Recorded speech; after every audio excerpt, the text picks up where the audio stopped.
Hi, I'm Gordon Coyle. Welcome back to my producer series where we talk about the highs and the lows of being an insurance producer.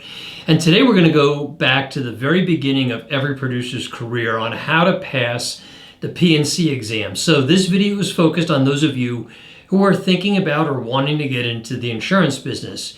You may want to be a producer or an account manager, or may eventually want to own your own agency down the road.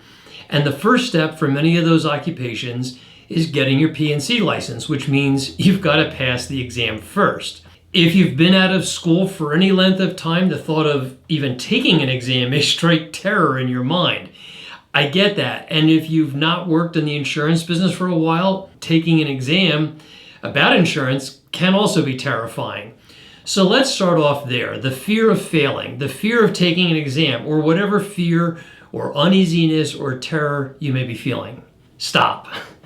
There's no reason to blow this exam out of proportion or make it give you any discomfort. If you blow it, you take it over.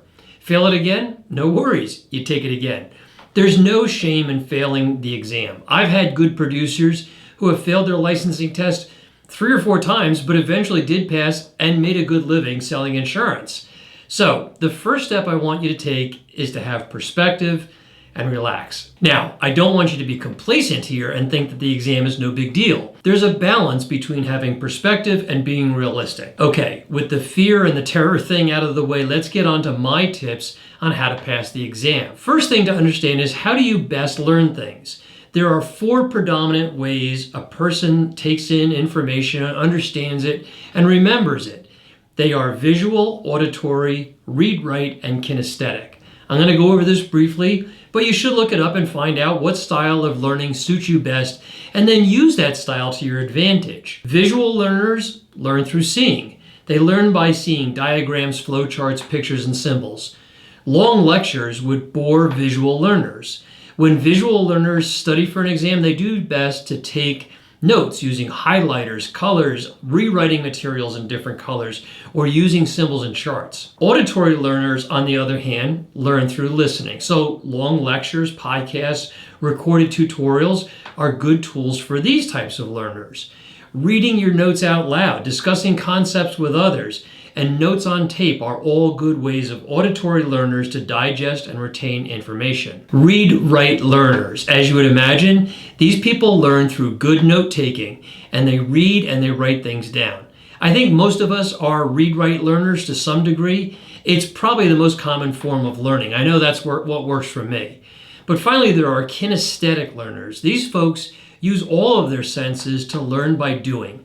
Tutorials become an important part of this learner's skills in retaining information. The point of talking about these types of learning traits is that when you know how you best learn, you can adopt these skills to your study experiences, which should help you pass the exam. Now, beyond what type of learner you may be, there are some basic issues to talk about with regard to passing the P&Z exam. The first thing is that it's not an easy exam. And I'm saying that generally, since there are different exams for each state. But in my experience, all of them are difficult. There's no doubt about that. The other thing to recognize early on is that passing this state exam is not going to teach you about insurance. That may sound stupid, but passing the insurance exam is all about getting your license. Yes, you'll learn some basic facts about insurance and insurance in your state and state regulations.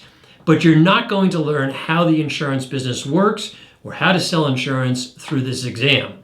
Understanding that fact will help give you some perspective. You are studying solely to pass this test.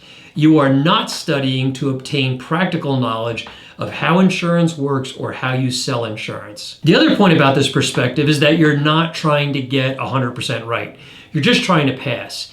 Getting a good score is great because it gives you more of a comfort margin for error, but you're not aiming for a gold star here. Again, perspective is important. Don't make yourself nuts over doing really well. Just passing is the target. The second point I want to make is that you've got to put in the work. As I've said, these exams are typically difficult, so you need to put aside 2 to 4 weeks of study time to pass the exam. I'm not saying 8 hours a day of studying, but I am saying that you've got to be prepared. A lot of this comes down to memorization of facts, so you've got to put in the effort and just don't take it casually. Third, take practice exams. over and over and over and over. You can view various vendors online for practice exams, and you can even buy a book of them on Amazon. Taking these exams are going to do two things. First, you're going to learn how questions are asked, meaning you need to understand what's being asked of you in each question. One or two words can throw the question off into left field, and the people who craft these exams want to be sure that you're carefully reading the questions. The second thing that taking these exams will do is point out your weaknesses, which give you the opportunity to go back to the chapters where you aren't strong and double down your efforts. The last point on practice exams is to take exams specific to the state in which you're trying to pass the exam for. Each state has different exams, so you want to be prepared for your exam. Third point I want to make here is get a mentor. If you're working in the insurance business now and taking the exam to grow your career, then ask your agency principal for help and mentoring. You can even ask a coworker for help in this area. Now, can I ask you to do me a favor and hit that like button and subscribe to my channel for more content like this? Thanks. If you're entirely new to the business and don't know anyone, this is going to be a little bit difficult, but there may be people in your life who may be able to help, even if they don't know the insurance business. Going it alone is tough. Having someone to work with to pass the exam is going to help you. I want to take a quick step back for just a second and clarify something. Some states require classroom training, some states don't. It really doesn't matter how your state does it. What matters is how you are going to put in the effort to understand the materials. This stage of your insurance career is highly dependent on you and you alone, which may be a good thing. Why? Because if your goal is to be an insurance producer, you've got to be self-sufficient. You've got to be responsible. You've got to be self-motivated. And you've got to put in the effort for yourself to succeed. If you can't do that to pass the exam, then maybe being an insurance producer isn't the right career for you. Okay, so I've covered a bunch of tips on how to prepare for the exam. My final point is focused on actually taking the exam. Pace yourself and take the entire time allotted if you need it. Don't rush. Your first answer is probably the right answer, so don't second guess yourself too much. Stay calm and keep the perspective I talked about at the beginning of this video top of mind. If you fail, it's no big deal. If you pass, good for you. Again, if you fail, that doesn't mean you're a failure.